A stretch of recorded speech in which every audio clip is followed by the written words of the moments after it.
move to the question number 71. Now values are accordingly given where A is equal to I, B is equal to omega and C is equal to omega square. It means it makes a क्या बना रही है? तो A plus B plus C जब है इसका मतलब वहां पे बन रही है आपके पास आपकी क्यूब रूट ऑफ यूनिटी का identity 1 plus omega square which is nothing but a 0 पान. ये 1 नहीं है बेटा. A is equal to I यानी ट्रांसफॉर्मेशन थ्रू जाना होगा. कोई ना कोई ट्रांसफॉर्मेशन में से अगर मैंने बोल दिया R3 changes to R3 minus, ये सोच लो किसके साथ करा सकते. सो R3 माइनस R2 पण कितने टाइम्स लू मैं? 1 times, 2 times, 3 times, accordingly move होते जा कि कितने टाइम्स टर्म को लेना चाहिए. अगर मैंने बोला इसे 2 टाइम्स लेना चाहिए तो 2 टाइम्स ऑफ R2 के साथ वैल्यूज बना के देखो कि क्या कुछ हो सकता है या नहीं, क्योंकि चेंज कौन हो रहा? तो चेंज R3 हो रहा. यानी यहां पे पहला चेंज करा लो R3 में. देखो बेटा 6A है माइनस 2 टाइम्स ऑफ R2 पे जाना है यानी 3A, फिर ये बना 6A minus 6A value is equal to 0. ये पहली टर्म. सेकंड टर्म के लिए फिर से वैसे ही 9A प्लस 6B और माइनस के साथ जाएगा 2 टाइम्स ऑफ कितना? तो R2. कितना है R2? तो 4A प्लस थ्राइस B. फिर से सॉल्व कर लो क्या वैल्यूज होंगे. 2 इंटू ब्रैकेट अगर हो रहा तो 9A plus 6B minus 8A minus 6B plus 6B minus 6B get cancel. 9A minus 8A बचा कितना? सिंपली तो A बचा. और उसके बाद थर्ड के तरफ बढ़ते हैं. हमारी थर्ड वाली टर्म कौन सी है? सो 11A plus 9B plus 6C ये माइनस 2 टाइम्स ऑफ जाएंगी किसके? तो R2 के. और R2 के पास क्या टर्म अवेलेबल है? 11A 5A plus 4B and plus thrice C. Values दो बेटा अभी.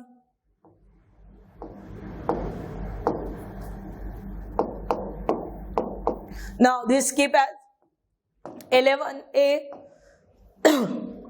plus 9B plus 6C minus into bracket, so minus 2 into this is तो minus 10A, ये 6C minus 10A, this is minus 8B and minus 6C. क्या क्या values काट हो रहे. सो पता चला plus 6C minus 6C get cancel. 11A minus 10A बचा कितना? सिर्फ तो A. फिर 9B माइनस 8B कितना बचा? तो प्लस B. ये कौन से रो को निपटा है बेटा हम लोगों ने? So this is all about the third row. फिर लगे हाथ सोच लो कि सेकंड रो में कुछ चेंजेस हो सकते हैं. तो हाँ, क्या चेंजेस करा सकते हैं सेकंड रो में? And also R2 changes to R2 minus how many times? 3 times of R1. कितने टाइम्स ले लिया? 3 टाइम्स ले लिया. चलो वैल्यूज बोलो बेटा. Now 3A minus 3 into A again value 0. फिर नेक्स्ट वैल्यू है हमारी 4A प्लस 3B माइनस किसके साथ? तो R1 के साथ. R1 में देखो क्या है? तो A प्लस B है. Values are 4A plus thrice B minus 3A minus thrice B plus minus get cancel. 4A minus 3A what is? तो A.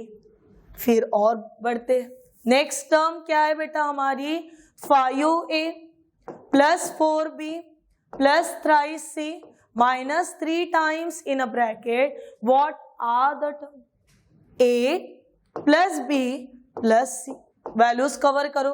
So 5A plus 4B plus thrice C minus thrice A minus thrice B and minus thrice C. Plus minus get cancel. 5A minus 2A कितना हुआ? 5a minus 3a, ये बना minus of twice ए, और उसके बाद 4b minus 3b, ये बना plus b, twice a plus b। किसे चेंज नहीं किया हम लोग? तो हम लोगों ने चेंज नहीं किया फर्स्ट को, और फर्स्ट में क्या वैल्यू चल रहा है? तो फर्स्ट में चल रहा a प्लस b, और उसके बाद a plus b plus c। फिर से अगर चाहते हो तो फिर से एक ट्रांसफॉर्मेशन ले सकते हो, कोई दिक्कत नहीं। और ट्रांसफॉर्मेशन क्या? तो R2 changes to R2 minus R3। देखो क्या होगा। First keep as it is, that is a plus b, a plus b plus c, ये first.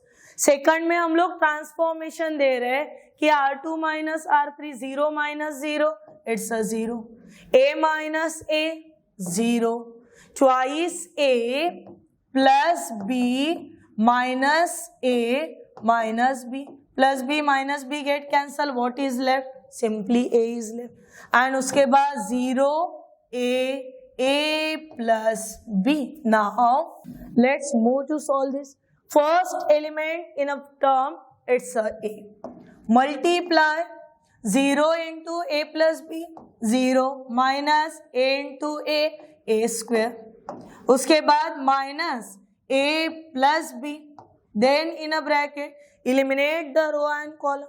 0 into a plus b, 0 into a कितना रहा? तो 0, और प्लस फिर से a plus b plus c, ये टर्म कितनी हो गई? तो 0 हो गई। हमारे पास बचा क्या? तो a into minus A square, it's a minus A Q. कितना बचा? माइनस ए क्यू। अभी वैल्यूज को कवर करो बेटा। पर हमारे पास a यानी क्या था? तो हमारे पास a यानी i था, यानी ये हुआ i क्यूब। क्या आपके पास i क्यूब की वैल्यू है? तो नहीं। पर i क्यूब को लिख कैसे सकते हो? तो i square into i। i क्या है? तो i इमेजिनरी नंबर है, so value of i is equal to root of -1, it means i square is equal to -1। Values डाल दिए, -1 into i, minus minus plus, so this have the value कितनी हो जाएगी? This is for the 71. Now move to the question number 72. Again the what values are given.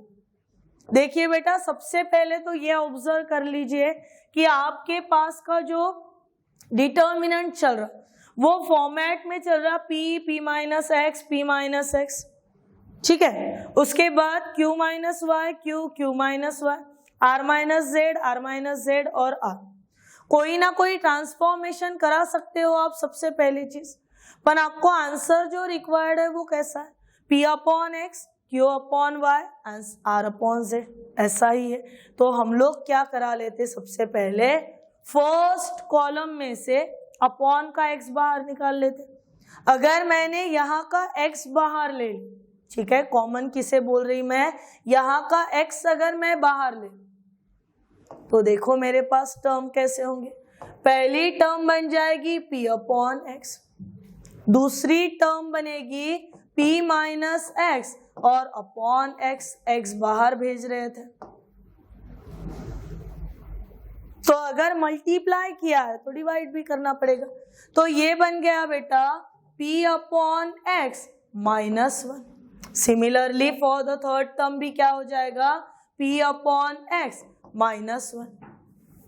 ये first था x into second column में से y को बाहर भेजो, यानी y बाहर भेजो। अभी q माइनस वाई का y बाहर भेजने का ही मतलब हुआ डिवाइडिंग बाय भी y कर रहे। तो हमारे पास होगा क्या? q अपॉन वाई -1, और नेक्स्ट इसमें q अपॉन वाई, थर्ड इसमें q अपॉन वाई -1। फिर बढ़ते हैं हमारे थर्ड के तरफ।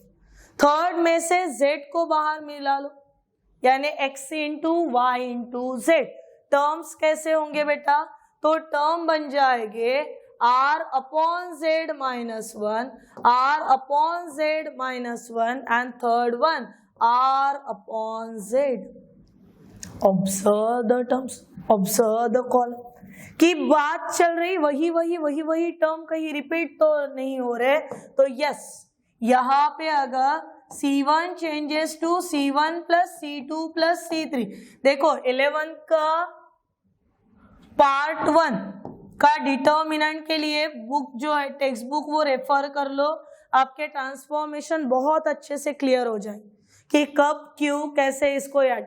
देखो अभी पहले की बात करें, कितना हो जाएगा तो P upon x plus Q upon y plus R upon z और -1 फिर से एक बार -1.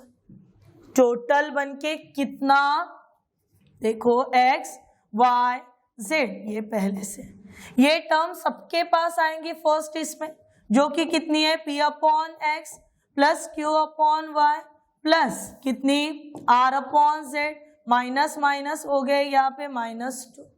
फिर डिटर्मिनेंट में रहा क्या, फर्स्ट रो में से तो बाहर भेज दिया हम लोगों ने, तो 1 1 1 इतना ही रहा. फिर बात करते हैं सेकंड की. तो सेकंड में हमारे पास क्या है, QY माइनस 1, फिर Q अपॉन y और फिर से Q अपॉन y माइनस 1.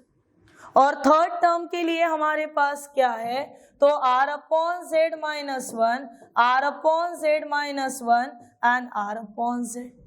इतने वैल्यूज हो गए. क्या इतने वैल्यूज होने के बाद we are in the standard form? नहीं, अभी भी हम लोग फॉर्म में नहीं आए, फिर से कुछ ना कुछ करना होगा. सो हम लोग लगे हाथ दो ट्रांसफॉर्मेशन ये करा लेते कि R2 को चेंज करते R2 माइनस R1 और फिर R3 को भी चेंज करा लेते R3 माइनस R1 से. ये दो चेंजेस करा लेते. तो यहाँ पे देखो बेटा कितना है, x y z. फिर इतनी मेहनत सिर्फ ये 3 टर्म के लिए करा रहे अपन. Now P upon x plus Q upon y plus R upon z और माइनस कितना 2. What is in the determinant? क्या पहले रो को हिला रहे? तो नहीं, यानी 1 Q upon y minus 1 R upon z minus 1. फिर इसे देखो R2 माइनस R1, 1 माइनस 1 0. फिर QY minus QY minus minus plus 1. ये दो टर्म क्या हो गए यहाँ पे कैंसिल. बचा कितना, तो 1 बच रहा है यहाँ पे. उसके बाद देखो ये दो टर्म है, लिख कैसे रहे अपन, R2 minus R1, R upon Z minus 1 minus R upon Z minus 1. ये माइनस माइनस प्लस बनेगा, कुछ भी हाथ में नहीं आएगा तो बन गया 0. फिर से वही किस्सा दोहराना है, किसके लिए, तो R3 के लिए. So 1 minus 1 0, Q upon y minus 1 upon ये भी हो गया 0. और यहाँ पे R upon z minus R upon z minus minus बन गया +1. अभी करो बेटा इसे solve. Now see possibilities are कि कुछ ऐसे है यहाँ पे x into Y into Z, फिर in the P upon x plus Q upon y plus R upon Z minus 2 and the value of determinant. 1 in a bracket, 1 into 1, 0 into 0, so बचा 1. Q y minus यानी ये 0 0 और third के लिए भी हो गया 0 और डिटर्मिनेंट की वैल्यू तो जारी 0. यानी first bracket 0, second bracket 0, so we are getting P upon x plus Q upon y plus R upon z minus 2 is equal to 0. Minus 2 change of side, it becomes a +2. So answer कितना हो गया, +2. Now in the question number 73 and 74 some directions are given and what are the directions? तो बोल रहा है कि ax cube plus bx square plus cx plus d की value वो उतनी बड़ी है. तो बोल तो सबसे पहले हमारा सवाल ये है कि what is the value of, किसकी वैल्यू ढूंढना है, तो what is the value of this C, ढूंढते हैं सी के वैल्यू को। बेटा अगर मुझे वैल्यू ऑफ सी रिक्वायर्ड है, इसका मतलब ये डी जैसा कांस्टेंट दिख रहा वैसे ही सी कांस्टेंट दिखने को होना। चलो ax cube plus bx square plus cx plus d and this value is equal to x plus 1 twice x और उसके बाद थ्राइस x, फिर twice x plus 3 x plus 1 and then x, और थर्ड के लिए 2 माइनस x 3x प्लस 4 और last है आपका 5x माइनस 1। हो गया इतने टर्म। अभी डिटर्मिनेंट में डेरिवेटिव के लिए कितना नाटक करना पड़ता है वो देखो। डेरिवेटिव ऑफ 3ax क्यूब कितना हो जाएगा, x क्यूब का डेरिवेटिव तो 3x स्क्वायर, यानी ये बन गया 3ax square plus derivative of bx square में x स्क्वायर का derivative twice x, it means twice bx। Derivative of cx this value is equal to, अभी क्या लिख रही है उस पे ध्यान दें। जब डिटर्मिनेंट का डेरिवेटिव निकालने की बात आती है वो समय पे हर एक रो का कॉलम का अलग अलग डेरिवेटिव निकाल के 3 ये जाएंगे, अपन कॉलम वाइज लेते। Derivative of x plus 1 1, derivative of twice x plus 3 2, derivative of 2 minus x minus, फिर जैसे का वैसा that is twice x plus 1 3x plus 4, फिर यहाँ पे 3x x 5x माइनस 1। ये सिर्फ एक पार्ट हुआ, ऐसा ही प्लस फिर से जैसा था वैसा याद, x plus 1 2x plus 3 and then 2 minus x। फिर अभी मैं कौन से कॉलम का डेरिवेटिव निकालूंगी, तो सेकंड कॉलम का। Derivative of twice x 2, derivative of x plus 1 1, derivative of 3x plus 4 3, फिर जैसे का वैसा that is 3x x 5x minus 1, फिर से इसमें प्लस आ गया। फिर प्लस के साथ अभी चलेंगे थर्ड का डेरिवेटिव निकालने, तो वो क्या हो जाएगा, पहले टर्म जैसे के वैसे x plus 1 2x plus 3 2 minus x, then 2x x plus 1 3x plus 4। Now derivative of thrice x 3, derivative of x 1, derivative of 5x 5। पर हमें तो सिर्फ और सिर्फ वैल्यू रिक्वायर्ड है किसकी, तो to find the value of c। और जब c की ही वैल्यू रिक्वायर्ड है, इसका मतलब ये सभी जगह पे हम लोग क्या सब्स्टिट्यूट कर लेंगे, तो ये सभी जगह पे हम लोग x is equal to 0 put करेंगे। So in all this just substitute x is equal to 0, यानी फर्स्ट टर्म 0 0 प्लस c बचा कितना, तो c is equal to in a determinant, अभी ये कितना होगा 1 2 माइनस 1। फिर x के जगह पे कितना रखना है, तो 0 रखना है। 2 इंटू 0 0, 0 प्लस 1 1, 3 इंटू 0 0 प्लस 4 4, और ये 0 0 0 0 माइनस 1 प्लस सेकंड कॉलम में चलिए बेटा। सेकंड कॉलम में हमारे पास ये टर्म जो है, ये देखो आंसर क्या देगी, तो 1 3 2, उसके बाद ये जैसे का वैसा 2 1 3, x replace by 0, it mean 0 0 minus 1 plus third के लिए जाते हैं बेटा। The value of x is equal to again 0, so ये बन गया 1 3 2 बन गया ऐसा। उसके बाद यहाँ पे 0 1 4 और उसके बाद लास्ट 3 1 5, और ये 3 डिटर्मिनेंट मिलके जो वैल्यूज देंगे that is the required value for C। चलो बढ़ते हैं वैल्यूज के तरफ। Now 1 in a bracket, 1 into minus 1 0, फिर बचे हुए 2 0 ही आने वाले। इसकी वैल्यू निकालो। सो +1 इन अ ब्रैकेट -1 0, फिर ये हुआ, फिर -2 के साथ -3 0, और थर्ड टर्म कितनी है तो 0 ही है, +1 इन a bracket 5 -4, 1 in a bracket 5 -4, फिर 0 +3 इन अ ब्रैकेट 12 -2। वैल्यूज दीजिएगा बेटा अभी यहाँ पे।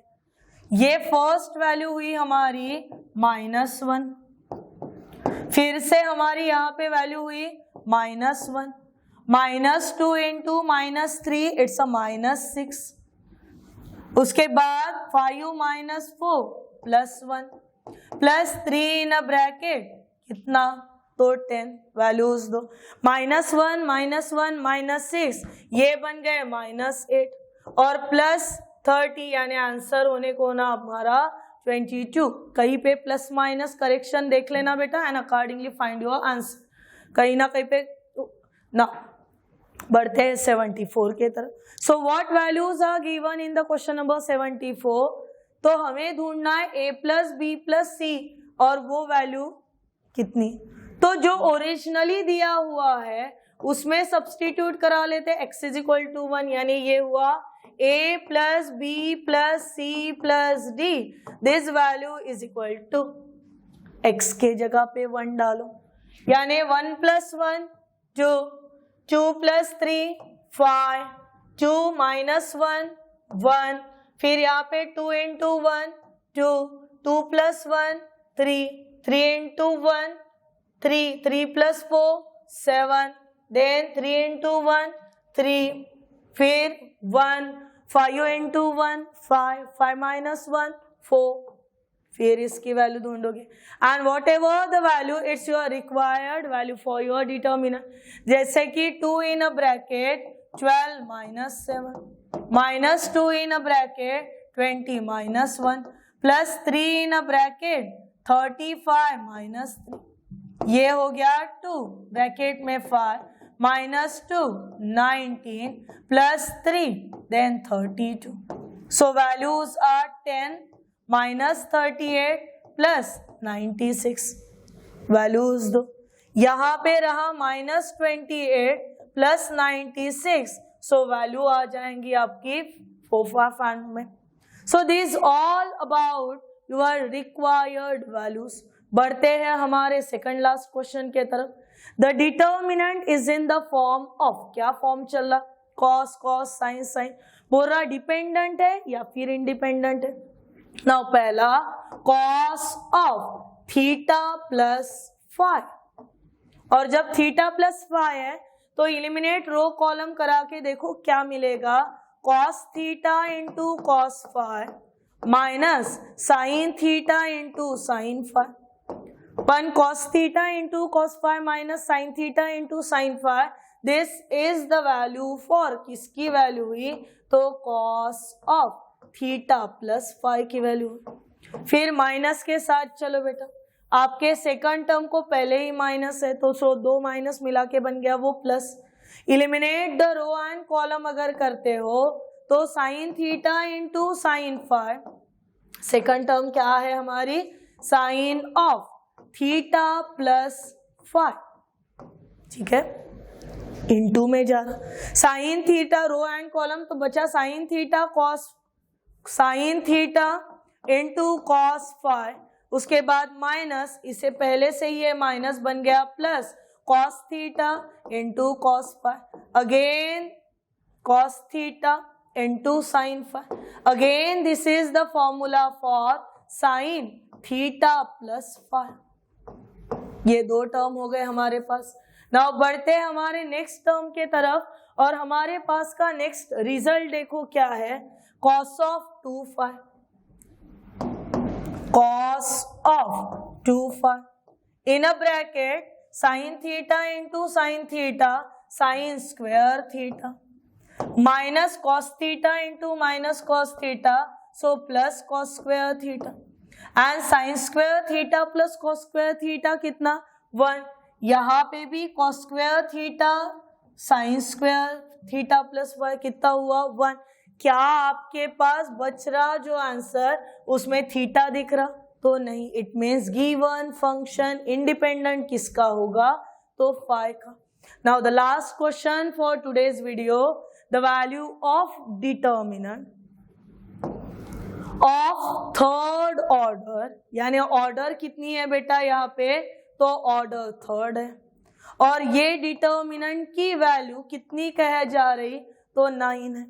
इसके बाद then the value of delta dash. Delta dash is a determinant form by cofactor of the elements of delta.